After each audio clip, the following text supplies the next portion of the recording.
As a child of the hip hop generation and conscious lyricist, artist, educator, activist Khalilah Ali works with poets, musicians, and MCs in projects designed to expose positive hip hop to a wider audience. Her interest in post-colonial and feminist studies allows her to envision a world that deals with the effects of the hegemony and how dealing with that inequality can help devise steps to afford the world's children an equal playing field. So once again, could you help me to welcome Dr. Khalilah Ali?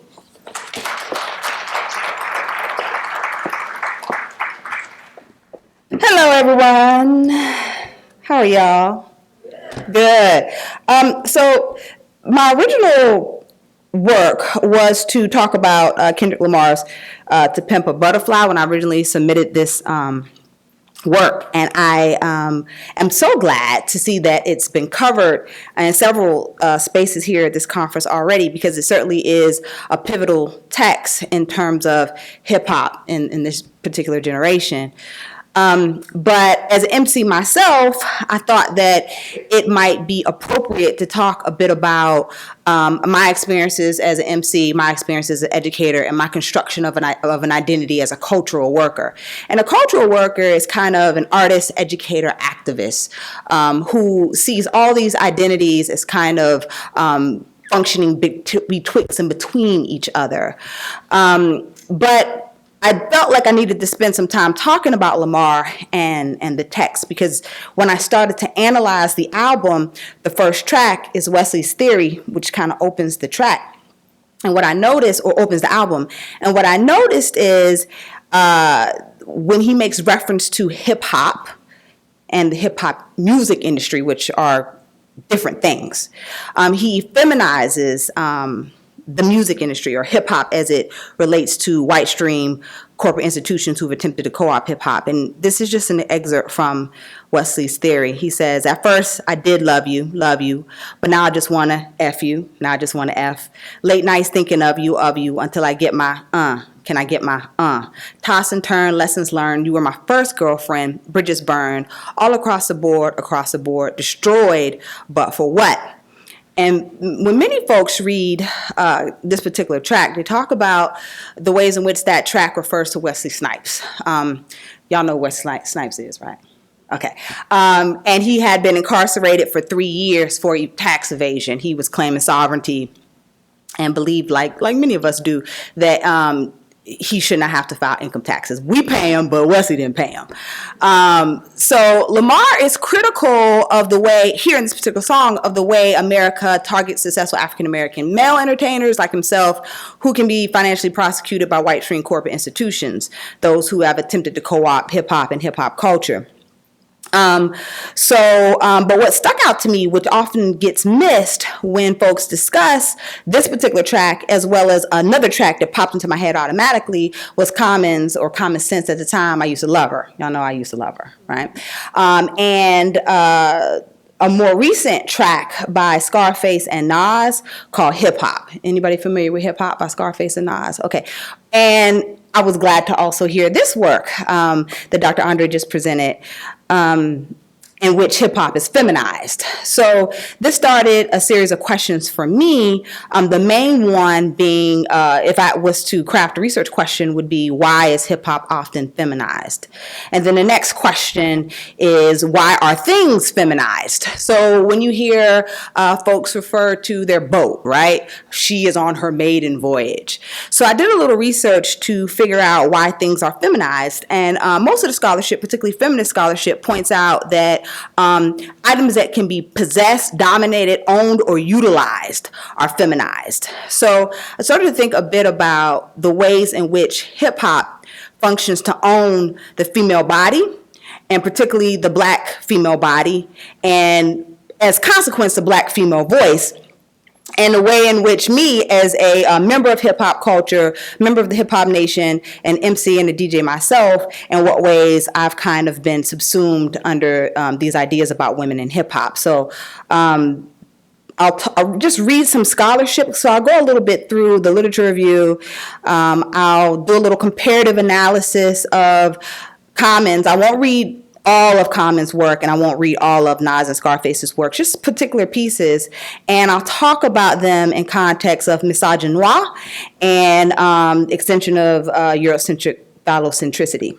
So scholars have engaged in extensive analysis of misogynoir, which is a phrase coined by Moya Bailey, which is a term that talks about misogyny, which literally means the hate of women or to dislike women, but misogynoir, specifically black women. So there's lots of scholars who've written about this, and I won't necessarily rehash what they've said. Some folks have said this is great. Some folks have said hip-hop is no more misogynistic than the dominant culture. But I think there's something to be talked about in terms of misogyny in hip-hop. So male MCs have often feminized hip-hop to offer odes of commitment, which is in this case Common, and also the piece we just enjoyed, and to offer diatribes of abuse. Emulating a phallocentric narrative that imbues inanimate possessions with human traits, a number of hip-hop texts personify hip-hop.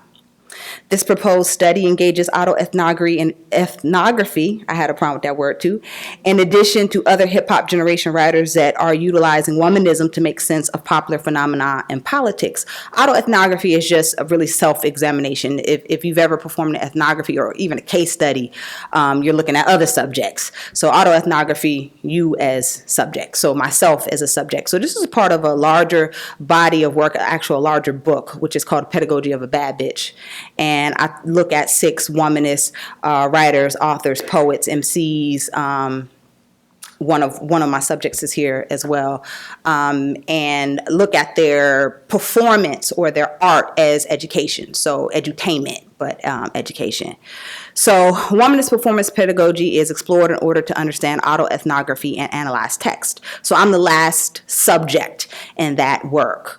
Often the treatment of black women in hip-hop is brought up to highlight the alleged moral depravity of the artist or the wantonness of so-called black culture, rather than as a critical and necessary discussion of patriarchy and violence. It is used, hip-hop, as yet another tool by which white American critics and politicians further stigmatize the black male as violent and or criminal.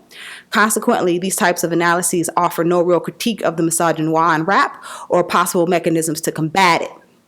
Furthermore, the issue is often broached as if hip-hop music existed in some type of social vacuum where the larger U.S. racial and social structure has no bearing on the production and distribution of musical products. Hooks.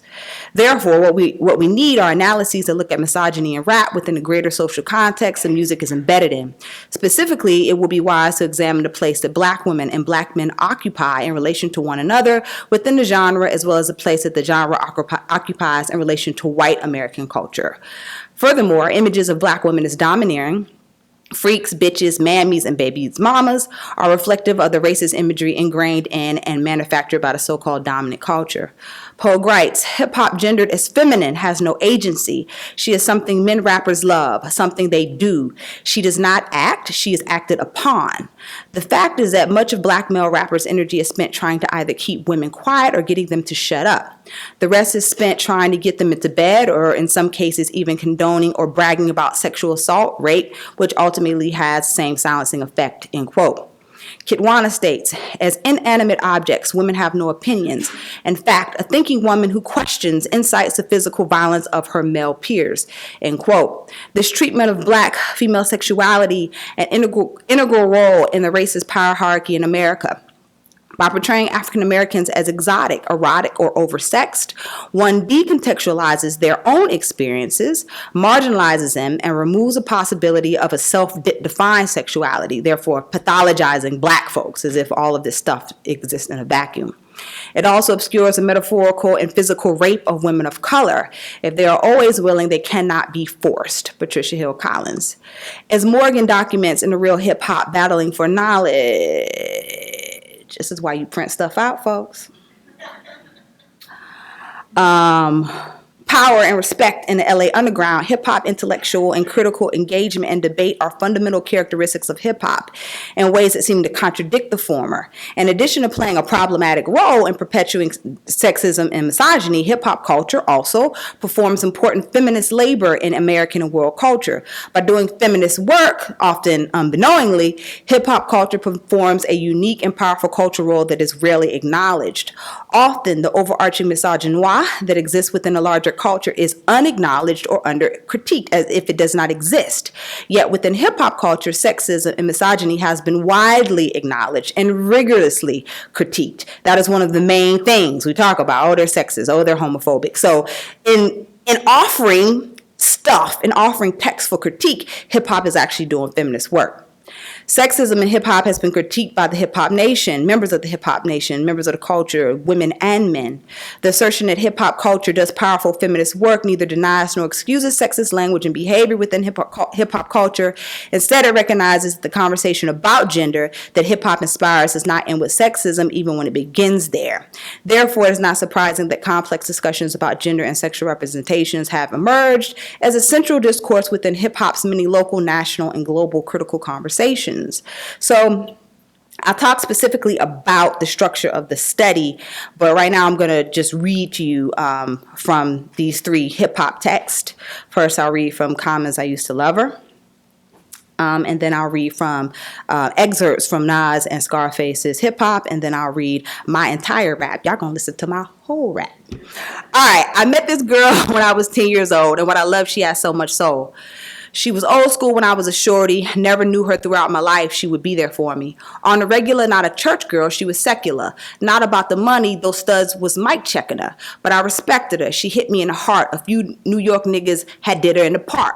But she was there for me, and I was there for her. Pull out a chair for her, turn on the air for her, and just cool out and listen to her. Sitting on a bone wishing I could do her.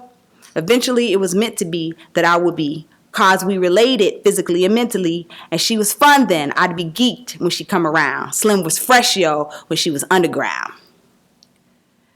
So the next verse, he talks about kind of the ebbs and flows of hip hop. She probably get her money in LA, and she did stud. She got big pub, what was foul. She said then that pro-black was going out of style. So Common is critiquing this shift from, artists like NWA, out in LA, from artists like PE, who same year, 88, 89, same year. And she did stud. She got big pub, and that was foul. She said Afrocentricity was the past. So she got an R&B, hip hop, bass, and jazz. Now black music is black music, and it's all good. I wasn't salty. She was with the boys in the hood. So he goes on to talk about how she's a gangster bitch, rolling with gangster bitches, always smoking blunts and getting drunk, and how he continues, despite all of this, to have this affinity for hip hop. Despite all of this negativity, which in many ways reflects the sort of love-hate relationship that black males have kind of adopted from the dominant culture towards women. And I'm willing to take whatever blow from that comment. All right, this is Nas and Scarface, affirming and positive views. And if I cried 2 tears for her, that would be the most that I would give to her. She left me stranded in my nightmares, taking pictures of our memories. She right there, twisting on the bed, on the blade of my heart, deep, always in my mind, so I can't sleep. She used to tell me she was all mine. Now the only way I see the broad is online. I'm doing drugs trying to fill you. I'm killing me trying to kill you. I built my whole life around you. I thought I found it all when I found her. Shopping sprees or whatever coast. How do you really feel? I may never know. And as I ride through these streets with my hands on my heat, eyes red from the sweets. Baby in the house. Love, cause she don't live here. I'm soaked in blood, but I'm still here. Hip hop, heartbreak, straight lace, deep bass, 808s plus the mixtapes. Got a nigga feeling like I'm up and left ya. Get away now, you all in the lectures being studied by the college professors. Now I regret the day I met you. I'll be the first one to say it. She ain't the one you want to play with. I effed hip hop, and if I cried 2 tears for her, that would be the most that I could give to her. Now she's middle-aged, cougar, showing youngins the dream. Noticed she wasn't breathing for a second, then I screamed, she's dead, and everybody took it out on Nasty. I was just looking out for my music family. This is Nas's verse. That was Scarface I read before. Wasn't trying to claim her to myself. She's yours. You can have her. She's a mother effing whore. I F hip-hop, and if I cried 2 tears for her, that would be the most that I could give to her. So I coded it. I looked at two major themes that came about as a result of some research questions I developed. And I'll come back to my verse because I think I need to contextualize what I just read a bit more. And please stop me because I will talk all day.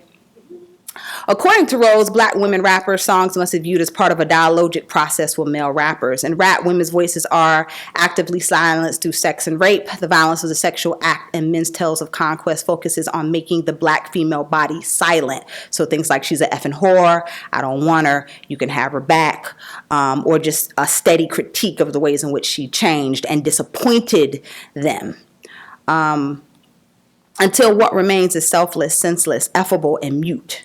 Crenshaw writes, we hear about cunts being effed until backbones are cracked, asses being busted, D's rammed down throats, and semen splattered across faces. Black women are C, D's, and all-purpose hoes. Occasionally, we do hear women's voices, and those voices are sometimes oppositional.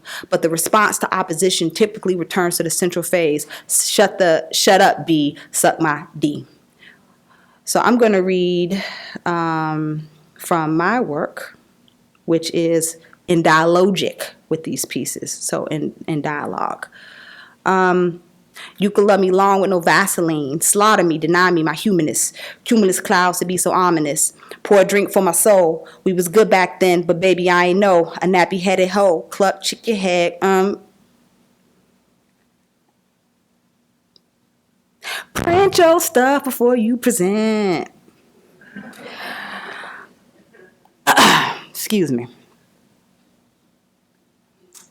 All right. Something guzzling female on my back for the rent because it's hard on a pimp here. I gave my youth to the trap, backpack, shell toes, gave my heart to the rap and got raped for it, taken for granted, and shit on my chest, bathed my back in golden showers, inked his name on my breast in cursive. Look alive, get in line, fortified on wax live or 808 bass, raped by gang, staying up late, keeping my gang face, the bitches ain't shit, my moon's late, my face swole, shouldn't have wore that top on the fishnets, elicit his appetite for destructiveness, put the bitch in the brew, she's a masochist. Savages rechristen me, heaven to flow, brainwashed by a break beat, suited him hoe. Perilous on the streets, but got power in sheets. Told his son he's a man now, dot of neglect. Tiny bud flower, curfeudal, she rests. R. Kelly with the can fam saying she fast. Rider, like a pro in a middle school clothes. That ain't me, that's some other bad chicks. Mama was dead, but cracked out, popping and dip. With his kids on the other side, wife in the brick. But the narrative is told by these 6 sexist sister porn kings telling girls, show me a... Out of balance, yin yang, sing songs to they pain, singing, ain't no fun if the homies get none, no ends, no skins, trick better, drink cum, images of killing Kim. All I want to do is bury some bones, it's ludicrous, move, shake your B, skeet, to the wall, to the flow, F a hoe, Uchi Wally, red bone, get bone, bust in your eye, those are all lyrics from other songs. Just another mirror of the larger social order, normalized and glorified disorder. He's a victim too, and if I cried 2 tears for him, that would be the most that I could give to him. I used to love him once, but everything you done did to me, bro, with each blow, got my foot out the door, loving hip-hop. I knew this boy when I was 10 years old. What I loved, he had so much soul, he uncovered my flow. Through assaults in the club, I gave birth to a son with bold genes, broke bones, and millennials come. He abandoned by his dad, emasculated by his sitter, his mommy, obese and bitter, the quicker he vents to Twitter. Future's odd nowadays, time short in the yards, making beds in the prison to his second grade report card. With ancient dudes and double chains and cream spinning, and I define my whole self by tip drilling. A little fox, he'll marry me for sweet kitten, menaging girls, get bills paid, we go digging. And co-opting the same father, Corinne cat be slobbing cause they looking for a father. Drinks up in the bar, embracing my exploitation chick. Shake it like a dog, popping bottles and all. Polaroid split bones, y'all loving y'all enslaver. Softcore, hardcore, snuff born on 8mm before miles, discourse of the state. We just chopped and screwed the film, replaying the old tapes. The golden era is over if it ever was here. The feminine been dead. Rap culture is dead. All right, that's my work, which is in this dialogic that Crenshaw talks about with rap. How much time? I didn't start my timer. That's 5. Okay, perfect. All right, so methodology. I use discourse analysis to look at them. These are my questions. How does a female narrator in work view a personified hip hop's relationship to its female adherents? Second question, how does a female MC's first person point of view as an abused lover examine hip hop cultural views of black male hypermasculinity? How does a female MC's masculation of a personified hip hop paradoxical to hip hop's consistent feminization of hip hop cultural text? How does the MC's race, gender, and social economic status influence the ways in which she produces hip hop cultural text and construct the narrator's voice, which may be different than a male MC's? So I do go on and talk a bit about really super boring stuff that when the paper's published, you can read it, about my methodology, a bit more about womanism and autoethnography, and how it looks to examine one's own work in a larger cultural context.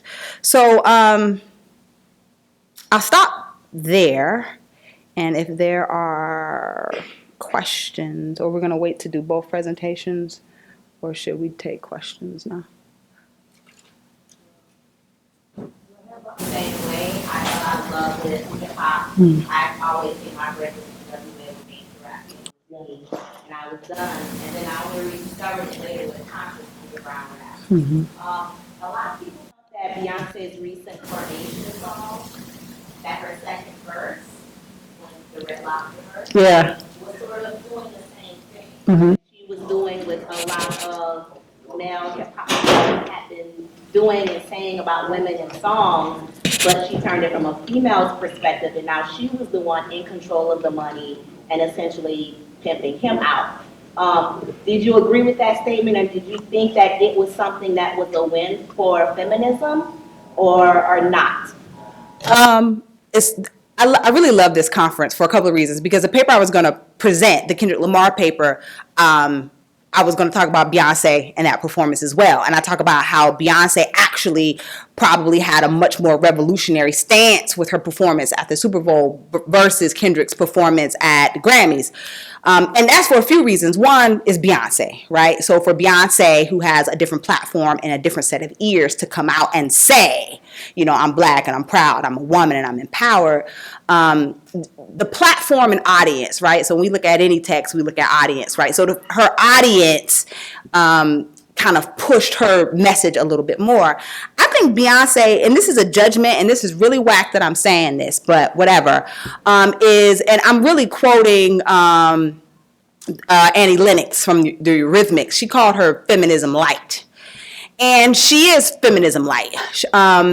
Feminism just means equality of men and women. That's all it means. But there's subsets, right? So you have black feminism, womanism, I'm a womanist, where the political agenda is a little more tightly defined than what Beyonce, and Beyonce is pretty much, I make my own money. But that's powerful in and of itself, to be able to not be owned and commodified, particularly you have a husband who represents hip hop culture.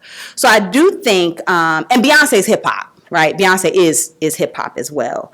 So yeah, I like that she flipped it. And I'm also been rapping for 30 years now. And I have 2 sons who are also rappers. And I certainly fell out of love with hip hop. And it was, NWA was definitely one, but the thread continued until my sons were like, hey, you know, listen to this. And they were raised around music, my husband and myself. So then I was like, I got to think of this differently, and I've got to recast it for them, because this is youth culture and they're not dumping it. They're not. And I can't abandon it. And I'm an elder now, so I can't abandon hip hop. I've got to help kind of usher it through the millennials. Another question.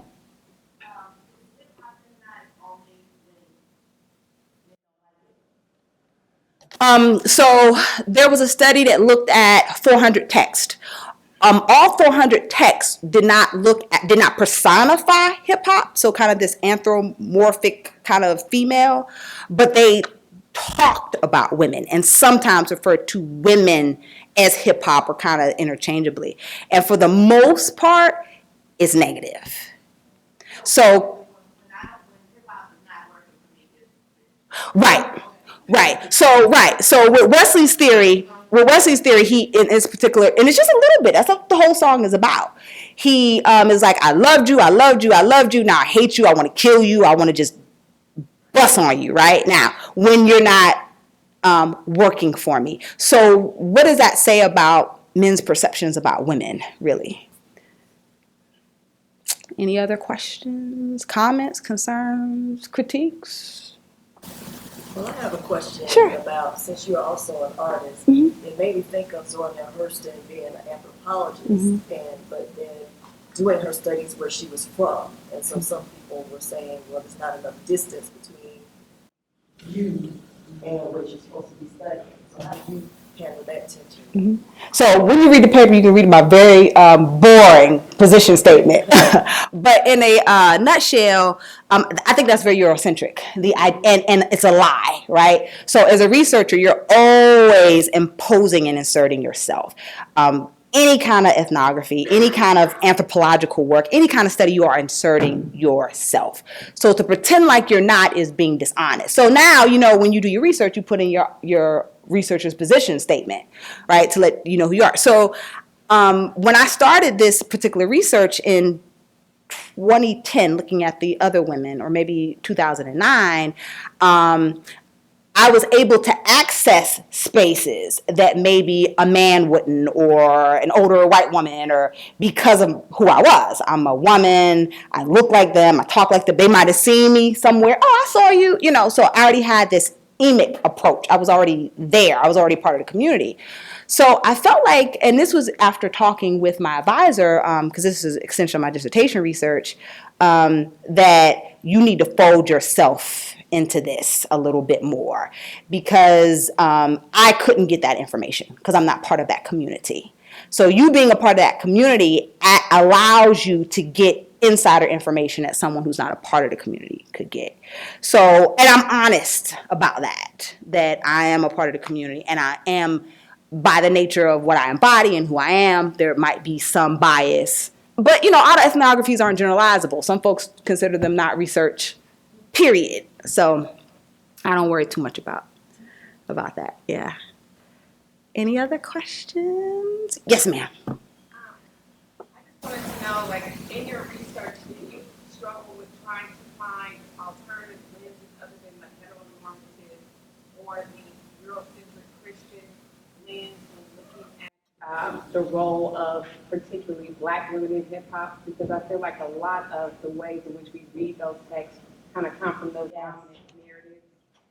Yes, and thank you so much. And you just plugged my research for me. I had to come up with a lens. So, of course, it's steeped in Black feminism and womanism.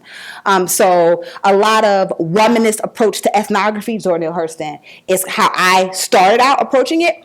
But there were some things difficult because a lot of times ethnographies look at people and cultures and kind of don't look at text and don't look at, well, they do, they can absolutely look at text, but not people and the relationship to text and performance and visuals.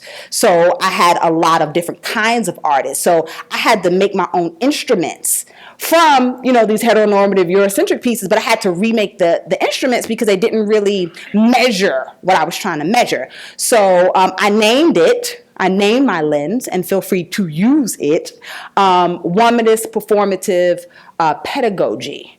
So the lens that I'm looking at clearly is from a womanist stance, but it's steeped in critical pedagogy and critical race feminism. So yes, it was very difficult for me to use the lenses that folks were telling me to use, even as a critical theorist. It was very difficult because it didn't encompass the women that I was looking at. And it didn't help me generate the kinds of protocols or questions that I needed to generate. It just didn't. So my first step was to go to womanism. Then I looked at some performance theories like Boal and Denzin. And then I kind of just had to mush them together.